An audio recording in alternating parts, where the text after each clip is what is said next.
বিসমিল্লাহির রহমানির রহিম। আসসালামু আলাইকুম রাহমাতুল্লাহি ওয়া বারাকাতুহু। কেমন আছেন সবাই? আশা করি ভালো আছেন। আমিও আপনাদের দোয়া আল্লাহর রহমতে ভালো আছি। সো আমি আজকে দেখাচ্ছি আমার দুপুরের খাবার। এই যে দেখুন এখানে এগুলা কিন্তু সবই ঘরে বানানো, healthy, yummy, homemade food. Chicken leg, grill chicken leg, সাথে আছে mashed potatoes with chicken flavor gravy. তারপরে আছে কর্ন, ভুট্টা যেটাকে বলা হয় বাংলায়। তারপরে আছে zucchini, onion, red bell pepper এবং ক্যারট।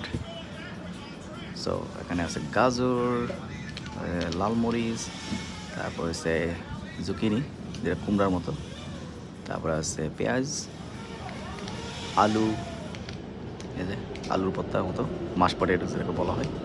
তারপরে আছে ওপরে গ্রেভি, চিকেন ফ্লেভার। তারপরে আছে চিকেন এবং ভুট্টা। সব কিছুই ঘরে বানানো, অনেক মজার, ইয়ামি, হেলদি ফুড। এইগুলো হচ্ছে আমার আজকে দুপুরের খাবার। আলহামদুলিল্লাহ, সবাই ভালো থাকবেন। আল্লাহ হাফিজ। আসসালামু আলাইকুম রহমতুল্লাহি ওয়া বারাকাতুহু।